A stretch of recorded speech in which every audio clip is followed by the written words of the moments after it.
we have to go into the third panel. Our third panel is Foundations for Sustainable, for Sustainable and Resilient Future.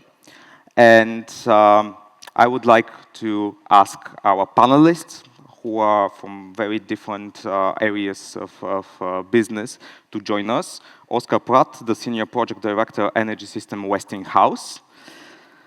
We have Emil Angelov, the Deputy Chairman of the Managing Board and CEO of Global Holding. Irena Tsakova, General Manager, DPM Krumovgrad. Vera Konomu, Head Sustainable Finance, ING Bank. She's going to be joining us, and she actually already joined us, online from Vienna. And we have Petri Ivanov, the CEO of the National Power Plant Kozloduy New Build. Welcome all, and thank you for joining the panel.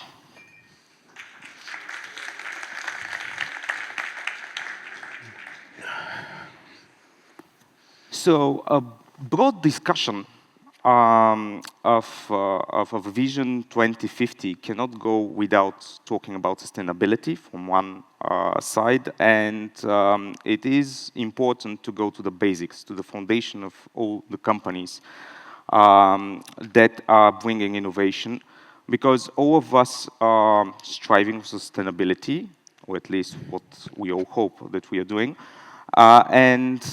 We, although operating in very different areas of business, have several things in common.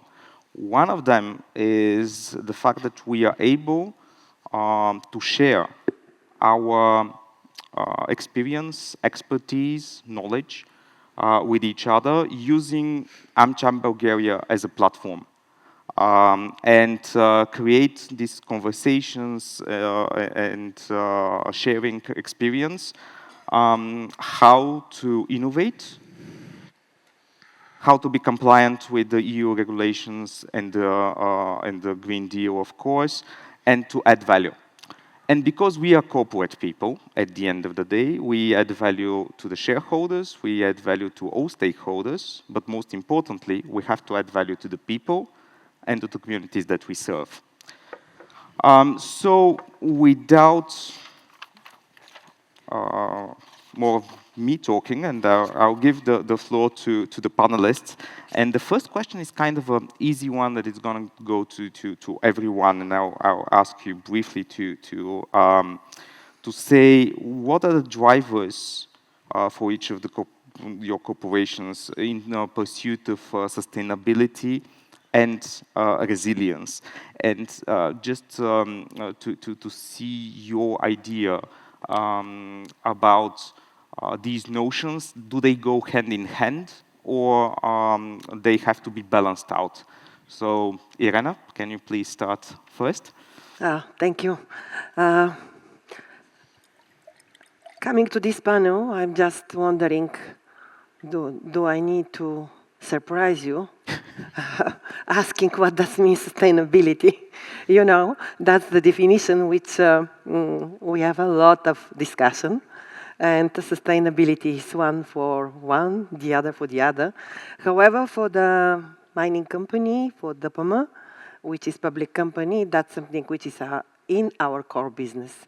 Actually, starting with each one project, doesn't matter where in the world, the first thing is sustainability, which means that you need to come to the site with respect to the community, to local community, with respect to environment, with respect to culture and tradition, and to live as a good corporate citizen in this area.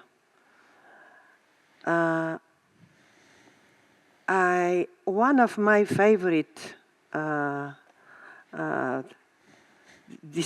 theme for discussion is again sustainability, but connected with the governance, because, you know, for the mining, it's not an easy thing to start to operate. Sometimes, to start operation takes between 10, 20 years. If you are lucky, you can start. And for this, you need to have a trust, and you need to win this trust of community, which to support you. And because I think we are friends here who stay for sustainability discussion. I need to say that when we start Krumovgrad project, looks that it's only dark, no light, nothing can happen. This project cannot ever happen. I'm telling this because now recently, all of us would like to have good roads, good houses. We would like to have a good heating. And if possible, do not be fossil. And none of us would like close to us to have landfill, to have open pit mine, to have a quarry. And how to live? Where is the balance? Where is this sustainability? All of us, we need to work a lot. Because first of all, is people, thinking of people, and to understand what is their first concern when we come to the site. I think it's important to start with sustainability even before we to start with exploration activities in certain regions. There are certain regions which will never allow us to do this. And here, for me, is the very important role of the state and all competent authority, which must support and must stand up behind very important projects, which sometimes looks not attractive for community. However, they are, of course, very, very important, not only for the country, but for the region. And telling this, maybe I need to stop. Just I need to say that, again, sustainability is definition which is very fluent. However, we must take in account all concerns before to start any operation. And the mining companies, they learn these lessons because of usually short life of mine. And the biggest concern which community has is that creating a job. After 10, 15 years, going back, people will stay jobless. Later on, I think that I will have opportunity to talk on this item too. Thank you. Vera, can you join us on this question? Is it to me question? Yeah, the same question about sustainability and resilience from your point of view. Yes, happy to provide. Good afternoon, everyone from Vienna. Sorry, I cannot be physically present, but happy to contribute to this discussion. Of course, so sustainability and resilience, as you know, ING, where I'm working for, is a leading bank when it comes to sustainability. And for us, it's a very natural thing to embed sustainability consideration into the banking business. Because as you know, traditionally banks are responsible for capital flows. And the impact that we generate as a bank, it depends on where or to whom we give or to which projects we give a financing, right? So if we give financing to polluting projects or to the one which harm communities, as it was mentioned before, therefore we create a negative harm. And we don't want to do that. We want to create a positive impact. And therefore, for ING, the whole sustainability transformation and resilience started already, was very clear 25 years ago, having first sustainability report, understanding which kind of projects do we finance and which kind of customers, but also having in mind that we need to finance real economy. And this means that real economy is basically quite polluting still, because it's based on fossil fuel everywhere. It's based on transport, which is combustion engine. It's also the buildings which are not insulated properly, meaning that they're not energy efficient.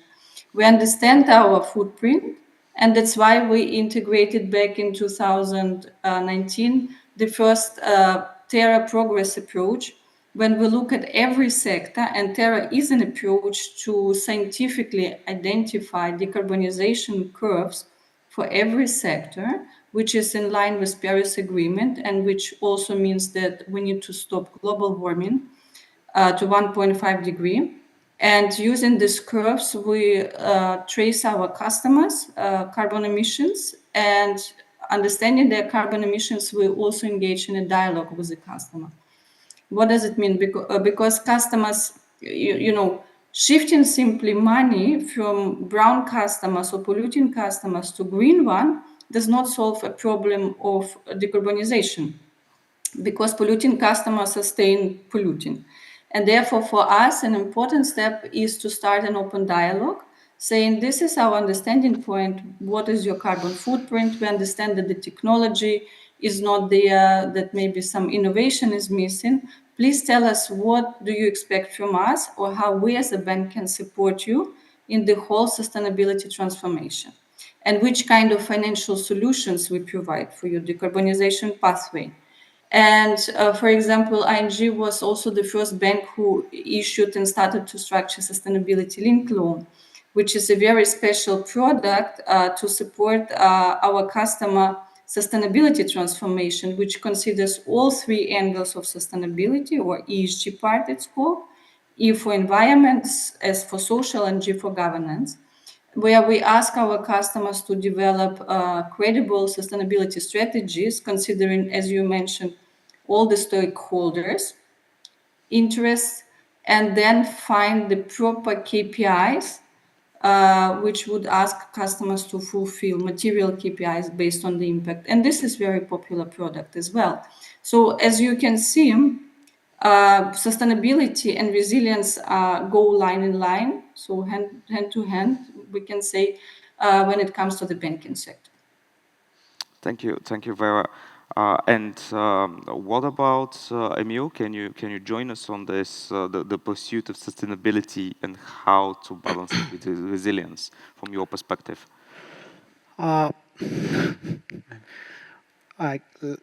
As a representative of a construction company or EPC constructor, one of the biggest Guabugarstro in the region, first of all, let me thank you for the American Chamber for the opportunity to be here to participate in the 30 years anniversary, and to give you from the practical point of view our experience.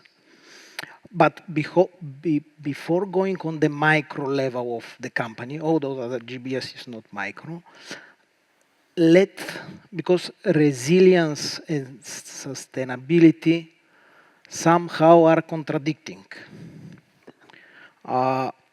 So I'm sure that between us there are people that are following the energy statistics.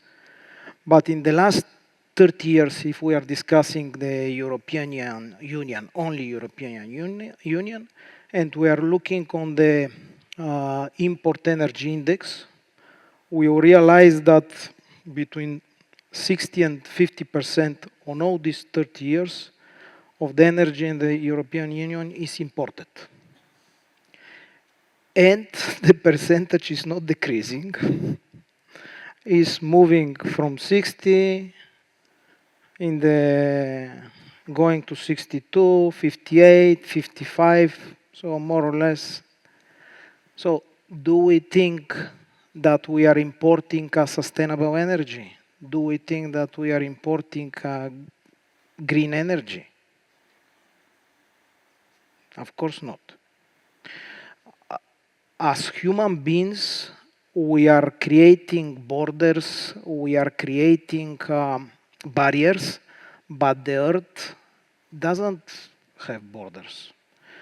So I fully understand and like the idea that Europe is the origin of the human civilization, and maybe by giving the example, everybody will follow us, but the business is not working like this, unfortunately. I'm saying this with pain, not with... So we need to find a way from the efficient way to be sustainable, not only as messaging or how to say, let's say, like statement, because at the moment we are more on the part that we are losing the battle for sustainability and resilience. Of course, this is my opinion. Don't take it as something that is fact.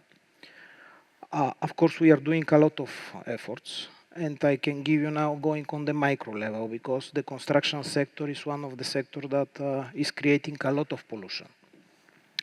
So we invest a lot, and we built a whole plant, not alone, with the support of the Horizon program of the European Union, 5 universities abroad, I mean from the European Union and other entities. We built a factory for circular practically it's a factory for utilization construction waste. So from the demolition waste of every building that is destroyed, we are taking this and we are creating different construction materials. And on theory, in Sofia, all the waste, all the license place when you can still put construction waste, they're full.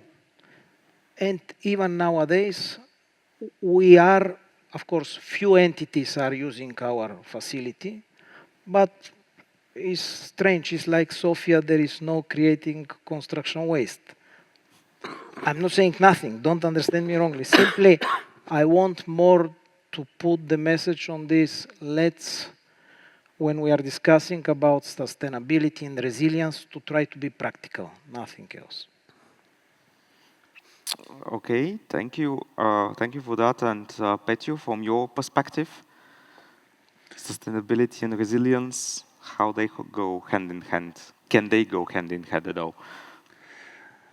Obviously, they're very well related, and as a part of the Kozloduy nuclear power plant new build team, I would rather say that we understand the pursuit of both of them, both of it, as the clear understanding of our role in this energy transition and transformation which is ongoing. Since nuclear energy provides low carbon and reliable electricity, making it a key element for both sustainability and security of supply, of course. Even, I would say, even for the European Union, and due to the European Union taxonomy, it is recognized that nuclear energy is being sustainable and low carbon technology and essential for achieving Europe's climate goals and the transition to a net zero emissions economy. But in terms of terminology, maybe sustainability could be the ability to meet the current energy, environmental and social needs of the society. In our context, it means that we should produce and provide to the society clean, affordable and safe energy. And in that context, resilience would rather refer to the ability of the energy system not only to withstand external shocks, but also to actively adapt, maintaining the stability of electricity supply and the security of energy deliveries. In this context of nuclear energy, this implies a high degree of reliability, operational stability, and predictability. You see that even amid geopolitical crisis, extreme weather conditions, or volatility on the energy markets. That's why the project for the new units in Kozloduy, at the Kozloduy site, is very important to go on and to be successfully accomplished. And we are happy to partner with leaders like Westinghouse and Hyundai into that project. And this would not only meet the highest standard, but also would position Bulgaria at the heart of Europe's efforts for decarbonizing and also for the secure of energy supply. We are committed to ensure that Kozloduy MPP delivers sustainable, competitive and advantage and also would create economic values for the country and especially for the region of northwest Bulgaria. And we remain fully prepared to meet these challenges happening nowadays and for tomorrow. Thank you. And Oscar, can you build on what Petr already said? He presented Westinghouse anyways in his answer. Absolutely, and I'll be brief because I know we have a lot of panelists here to say for everyone. For Westinghouse, sustainability starts with delivering clean, safe, carbon-free electricity as a nuclear technology provider. Right, we look towards the environment, look towards the future, and figure out and continue to challenge ourselves on how we can make this better and safer for our children, our grandchildren, and the generations to come. When I look at and think about resilience, to me, resilience is challenging yourself to continue to evolve, to continue to innovate while still maintaining the highest standards needed to maintain safety for the equipment, for the public, for all personnel, and for the future of any country that's building an AP1000. We are going to talk in this forum and other forums for many years to come about the increasing energy demands across the world, which continue to grow rapidly with every single innovation, and we need to have a method for being able to address that and prepare the countries and prepare all of the efforts needed to be protected. But when I think of resilience, I also think about artificial intelligence and other things that are out there that are going to continue to push the envelope and test us. We need to be resilient to make sure we maintain safety standards, maintain the quality, adapt, innovate, and look towards the future. Thank you.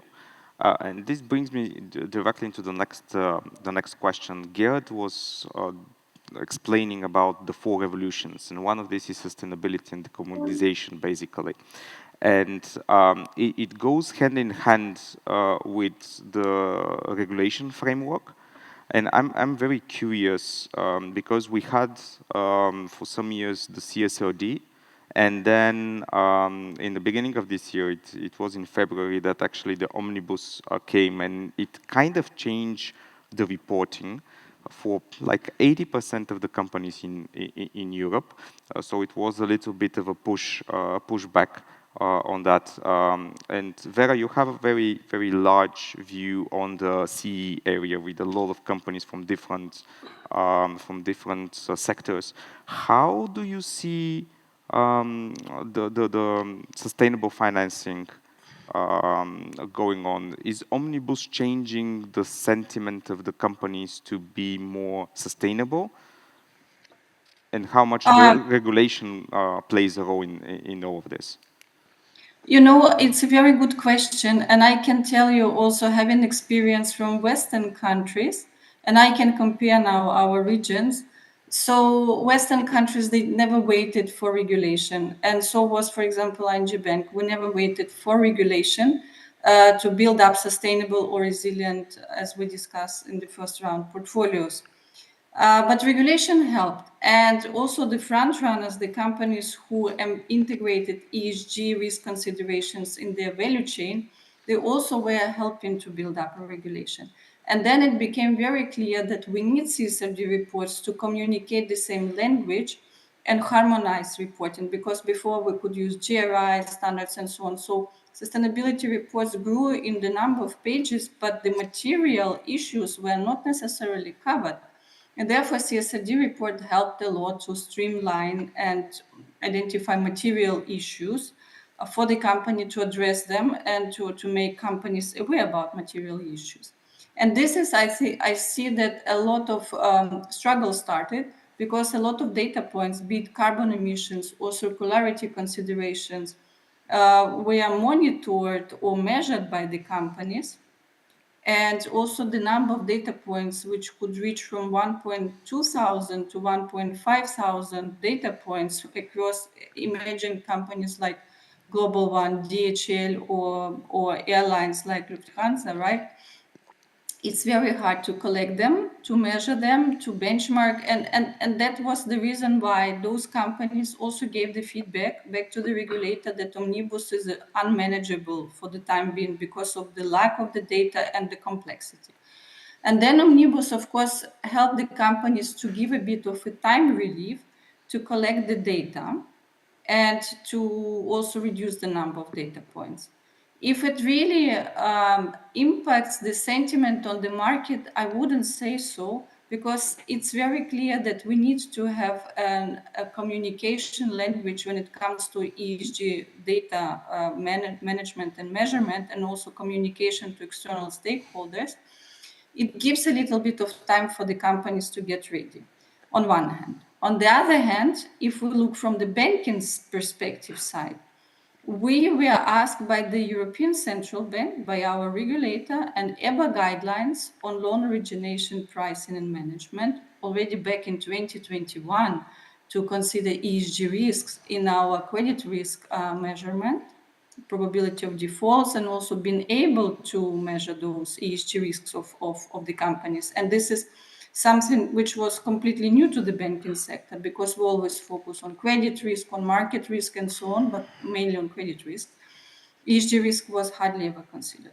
Now, with these requirements, and without having CSRD kind of homogeneous framework to collect the relevant ESG data, every bank, what did in the past, basically created own ESG questionnaire based on the ambition level, based on the, how much data we would like to collect. And I have seen in Austrian banking sector, because we discussed it a few years ago, 50 to 60 questions in addition to all other questions were created to send to the customers to measure ESG risks. I mean, it was also poor customers, and we tried to kind of integrate and have one questionnaire which all the banks could use, or maybe even one database with ESG risk factors, but this unfortunately didn't work. So you can imagine, from customer perspective, answering all these numerous questions is very cumbersome. Therefore, CSRD reports helped a lot, because they helped us to harmonize the data collection. Now, with Omnibus pushing back again, we are facing a kind of double tension. So we need to measure ESG risk, it's requirement from the regulator. We cannot do it because Omnibus gave relief to the companies and postpone a bit the whole data collection, and also increase the number of employees for the companies who are subject for reporting. So you see, it's a bit complex to say, yes, Omnibus helped, or no, Omnibus did not help. But what a really clear vision is, we need the harmonized data on ESG. And with CSRD reporting, then it's also gives us a good platform to create sustainability products which really solve material issues for the companies. Yeah, so that's the current standing point, but it doesn't really affect financial market sentiment when it comes to sustainable finance. Thank you. Now I understand from Vera that basically for banking business, regulations are very important.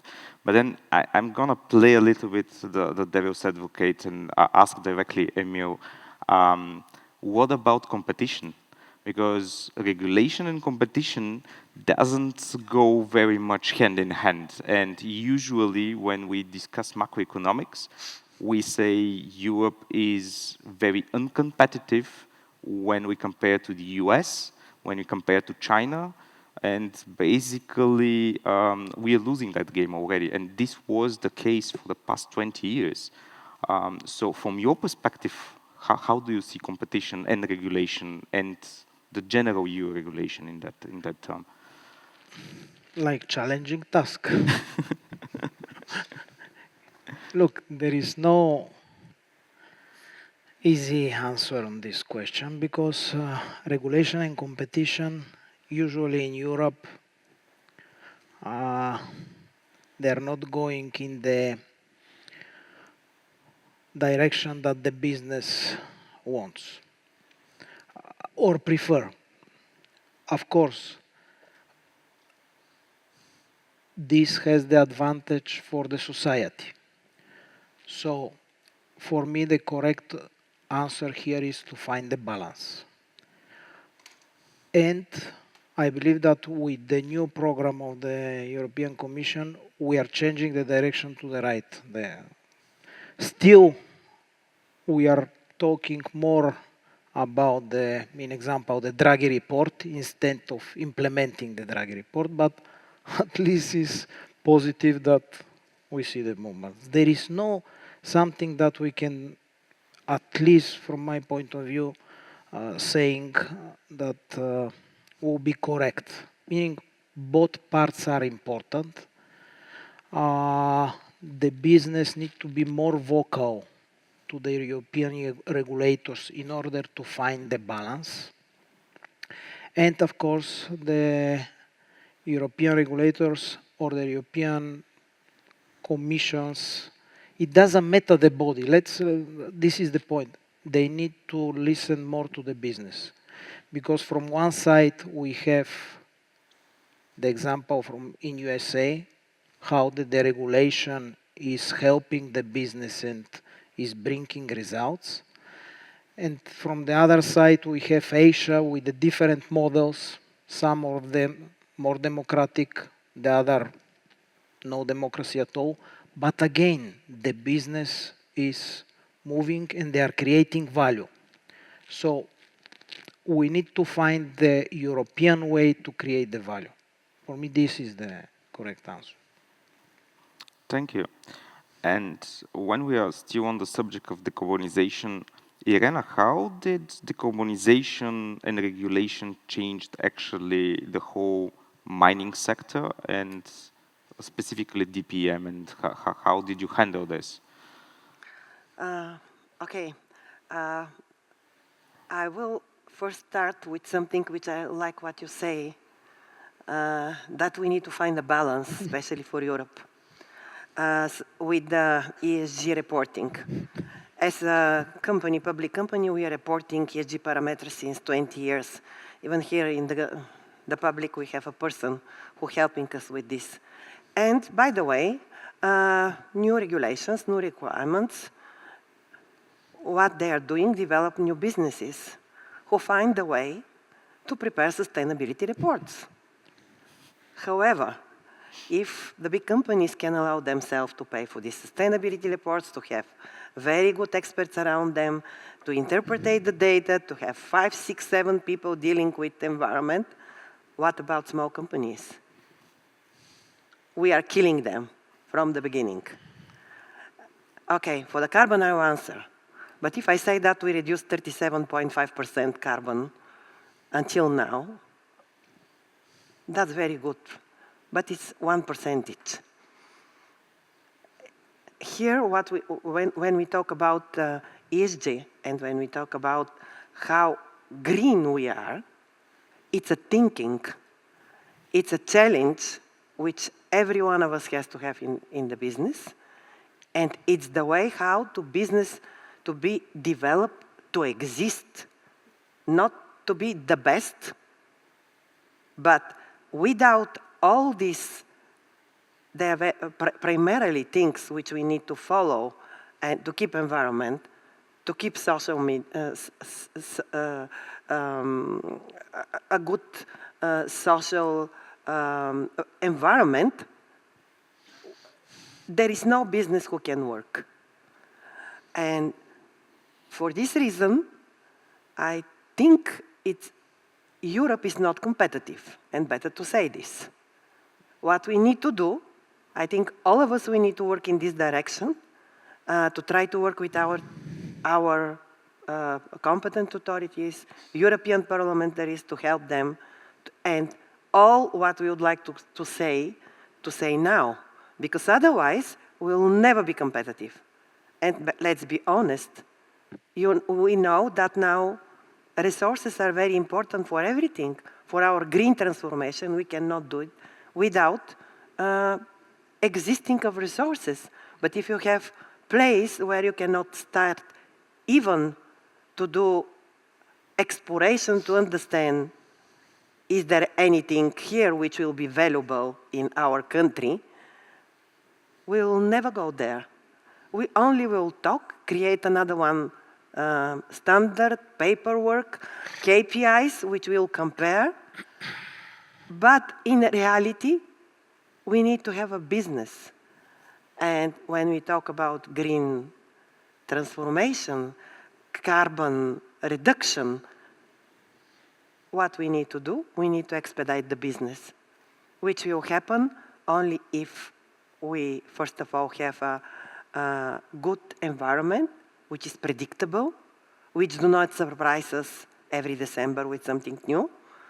Thank you to American Chamber of Commerce that helped us a lot last year and this year also, helping to protect our businesses here with certain initiatives which are, I can say, not only very popular, but not acceptable. Everything else business will do.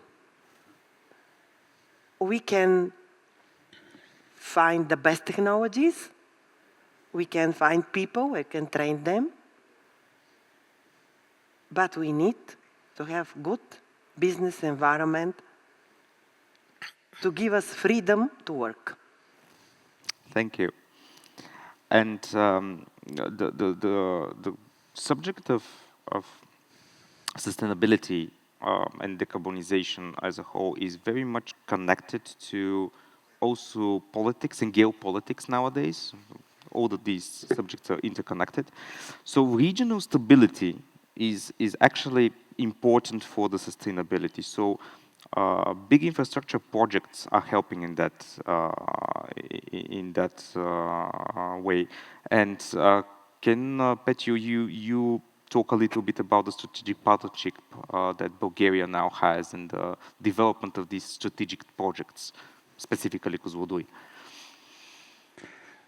It is very clear that a project of that high scale or that big scale cannot develop without the support of the state.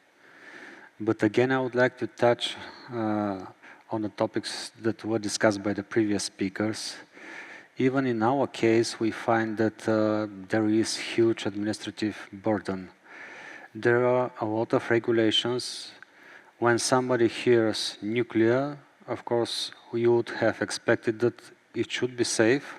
We don't want to be unreasonable, but come on, guys, it is not only into the Nuclear Act, but also we have, let's say, the framework in the construction area, a framework in the fire protection, and etc., and etc. So when we're speaking of digitalization, it is more, let's say, in words, more in our home appliances, more in our iPhones, but also it should start happening and when changing some rules, not to bring everything on paper, but you could have it digitalized on the cloud, and etc., etc. Then going back to the role of the project, definitely it would have a very significant impact on the northwestern region in Bulgaria, which is maybe the poorest, not only in Bulgaria, but in Europe. Having these hundreds of people working there on the long term and thousands during the construction period brings a lot of opportunities for the community, for local business. And this should have its own added value on the economy of Bulgaria. Usually there is some matrix of calculation, how much of capex invested in nuclear business, what impact it has on the overall economy, on the GDP of Bulgaria. We do expect that it would have the positive impact on the GDP on the one hand, but also we would like to highlight again that the state needs to be behind the project, otherwise you cannot find financing for the project. Nuclear still sounds like a dirty word for the banks, and it is not for the technology, but it is more for the risk, for the construction risk. So also we need to see nuclear projects repeating themselves. Then it means it would give some, let's say, risk relief for the financial institution, and they could go even on commercial terms financing such projects. Nowadays, without issuing state guarantees or providing preferential state loan or providing equity for the SPVs, it is very difficult, or no, it is impossible to develop such projects. And maybe this is the most important thing that I would like to say once again. The project itself has its very important role because Bulgaria do attract investors with its competitiveness having the nuclear in its own energy mix. And we are destined to continue with that by developing the project for Unit 7 and 8 at the Kozloduy site. Thank you, and I think that this goes hand in hand with the energy transition. And Scott, can you please, Oscar, can you please discuss a little bit about the energy transition and the question: is there going to be enough energy? Because nowadays technology and AI is using so much resource, and so much more resource will be needed. So what is the future for you? How do you see the future from your perspective? From my perspective, the expansion project at Kozloduy 7 and 8 with the AP1000 technology has the ability to transition the region to further develop that region. And as we look towards what that future looks like, I think about what it takes to build a mega project. So early estimates are approximately 10,000 workers there in order to be able to execute this mega project, over 13,000 indirect in total just supporting this project overall. That is a huge amount of resources that you need, a very important asset, people, to be able to go and do that type of effort. What does it take? That's going to be not only engineers, but it's also craftsmen of all different types, whether it's pipe fitter, whether it's an electrician, whether it's a welder or machinist, it doesn't matter. They're needed in sort of that area. But when you think about further, take a step back from that, you're training individuals, you're training resources with these new skills. These folks are then able to go and work in this project for the duration of the execution and can then take those skills elsewhere and utilize them in various other industries that can utilize those capabilities, those capacities, that knowledge. And so it becomes a machine that's feeding the environment, feeding the economies of scale in order to continue to grow and move forward. When I look through what we need to do as far as training resources, it's immense. It's massive. The plant is expected to operate for 100 years with life extensions. That is a century. That means that today's children that are in school, their grandchildren can still work on the plant. That's multi-generational stability, okay? Those are high-paying jobs, good value jobs that can continue to drive the economies. You think also on top of that, the supplier base that's needed in support of this project. Westinghouse has a motto of buy where you build.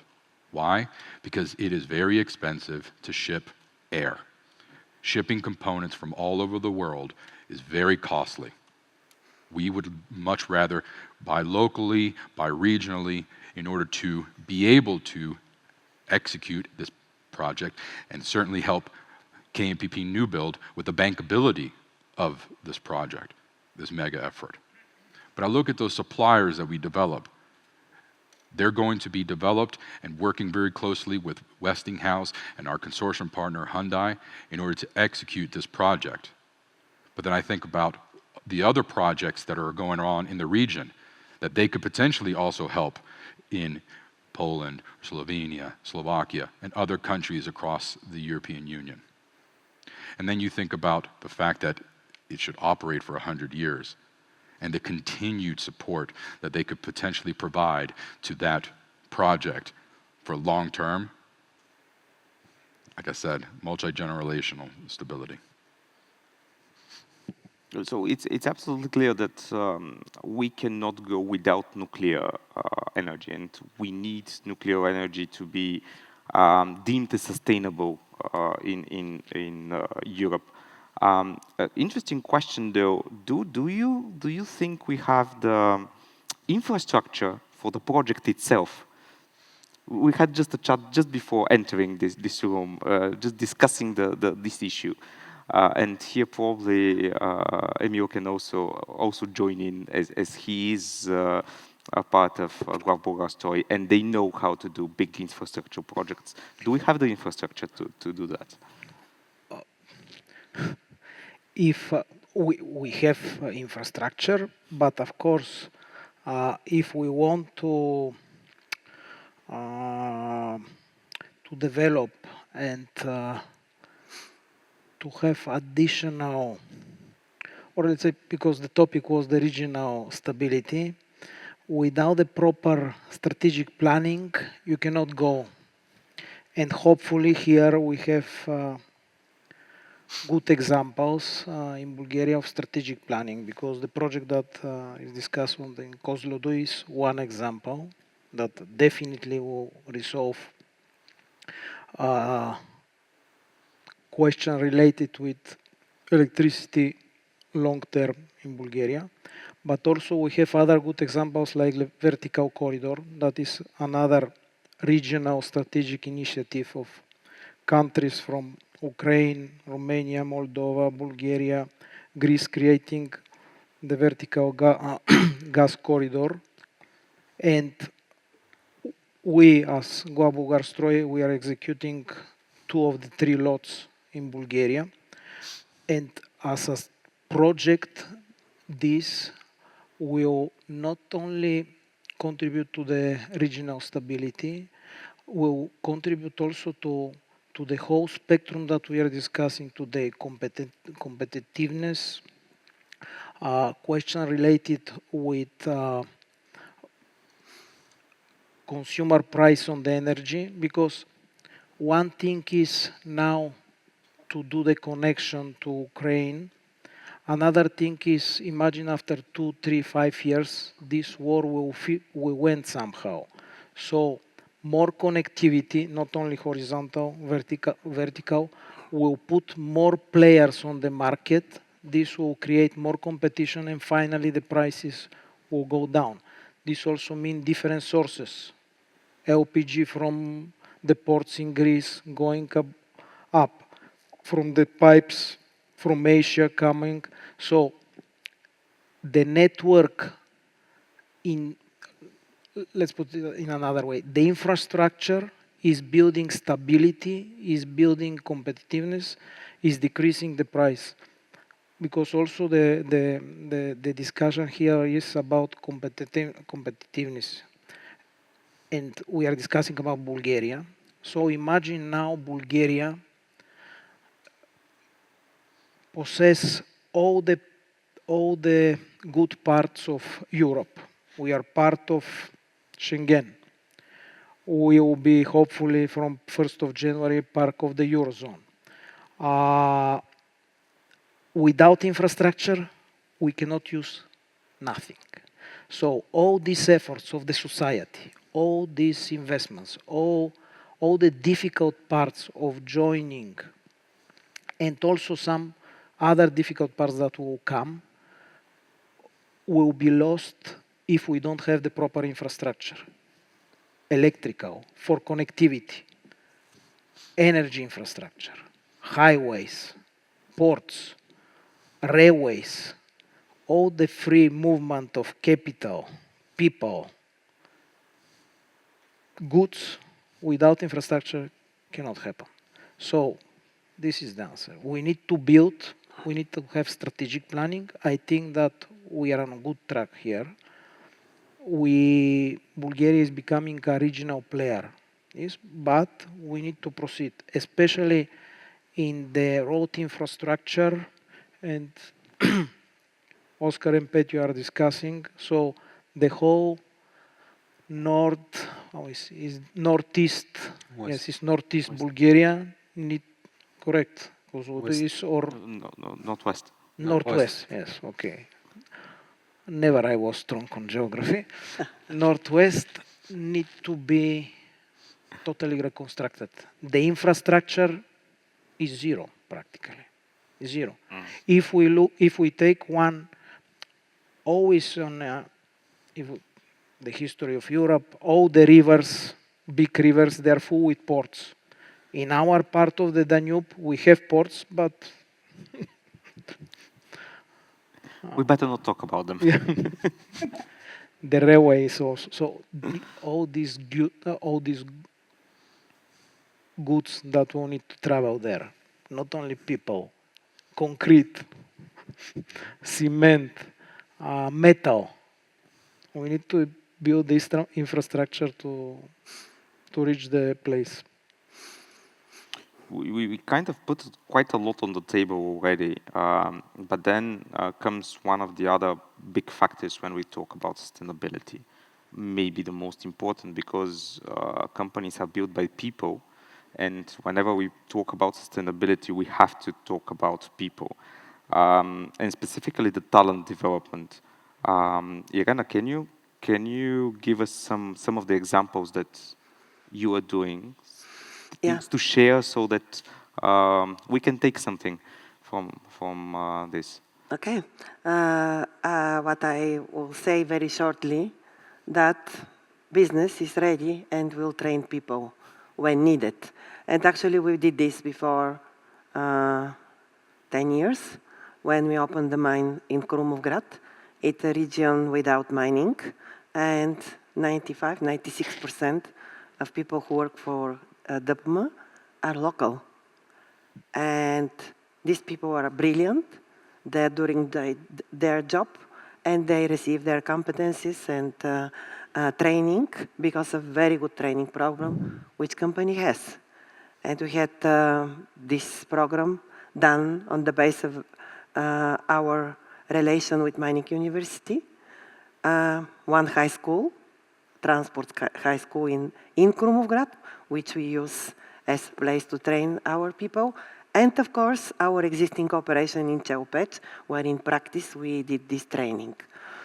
What I would like to share here is that the training didn't start and stop with the beginning of the mine, even not during the operation of the mine. We are learning every day. Mining business is very regulated. We have a lot of mandatory trainings which happen. But having in mind that the life of mine is short, we continue with this training even when we are at the end of life of mine, which is next year for open pit Krumovgrad. And now we have other programs which we actually offer to our people to give them opportunity to obtain other competencies, qualifications, in a way to find future work after when we're finishing the mining. Also, we train a lot of people how to do small and medium business. And in addition to train with the skills, we actually open a very unique, I may say, the only one still in Bulgaria, fund, which is to support small and medium business enterprises, different from mining, only for Krumovgrad municipality. And there is a grant part which the DPM actually granted from $5 million. And the other $5 million, we had the opportunity to work with a bank in Bulgaria, which gave us as a loan, guaranteed by DPM. I think it's a good program to show that from one business, you are learning all the time. You know, mining is a specific business, but later on, if you wish to stay in the region where you are, you have opportunity to develop your own small business and to continue to live in this region with the family.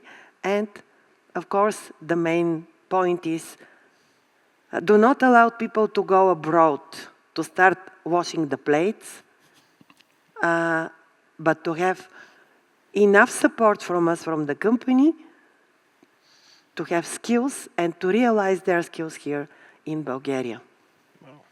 Thank you. Vera, can you give us very shortly, because we don't have a lot of time, but very shortly to give us some example of ING, what that they are doing?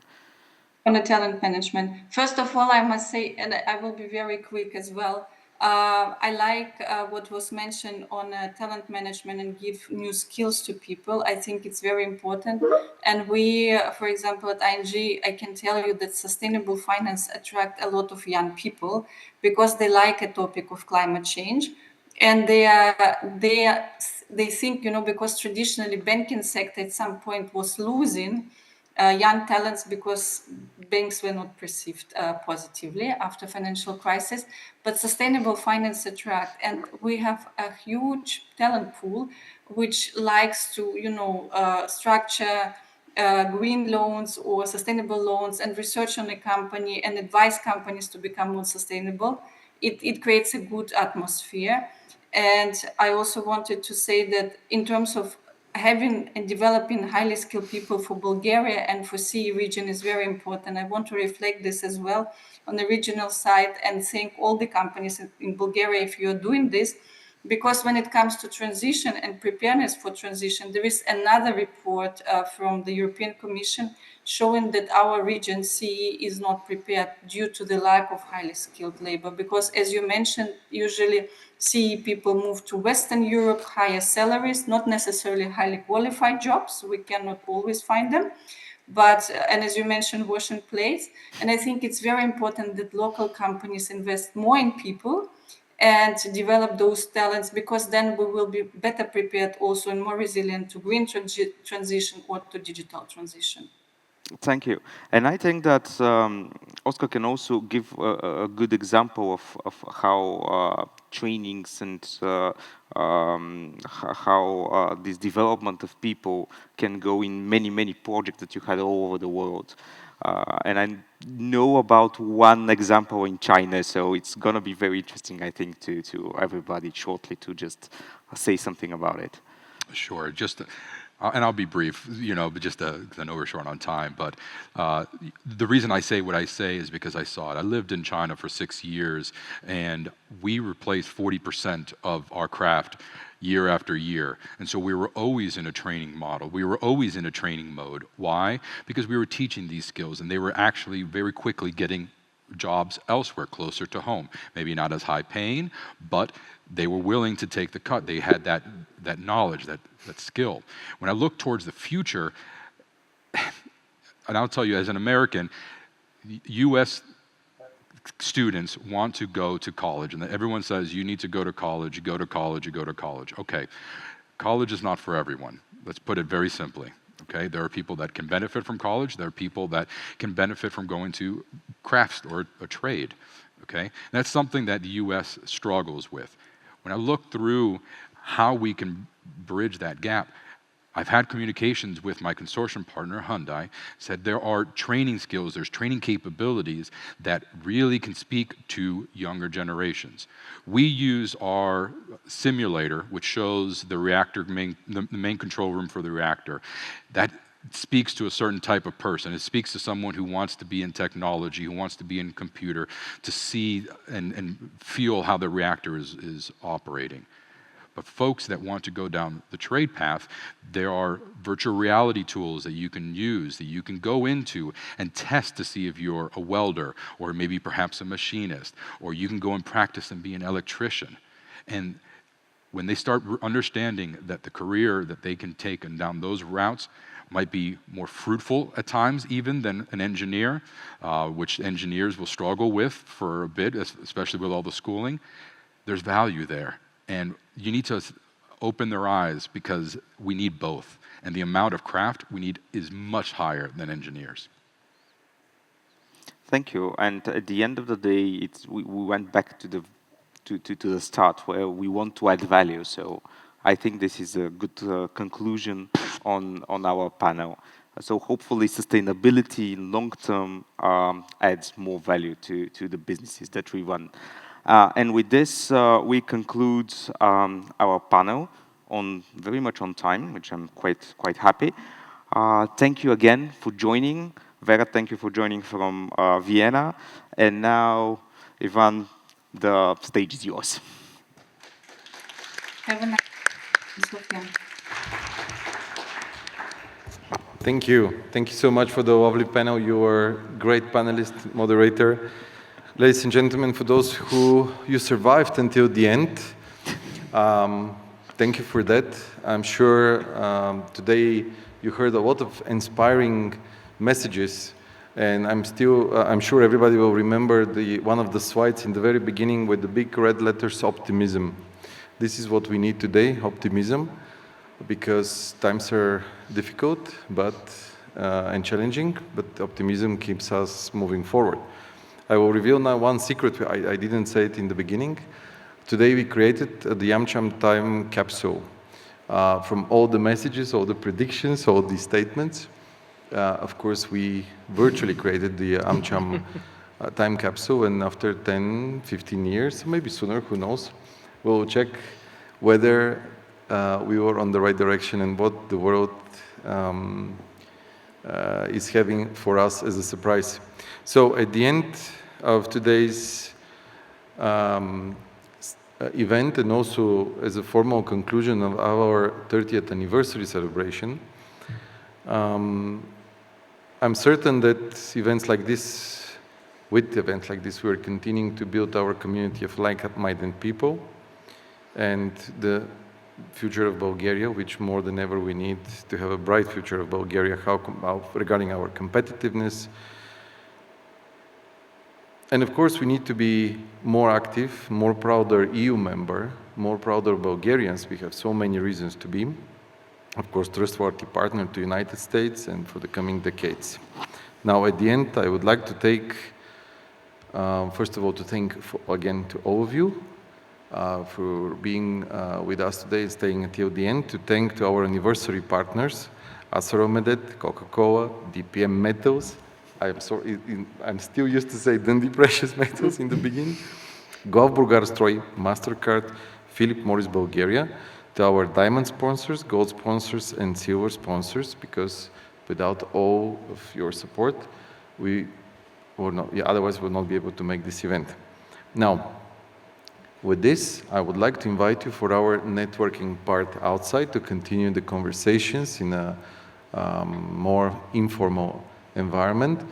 Thank you so much, really, for all the panelists, for the moderators, and I would like to take also the opportunity to thank the team of AmCham, because the whole year they are our team, but my team is really working hard to make these emblematic events regarding the 30th anniversary. So thank you again, and let's continue informally outside.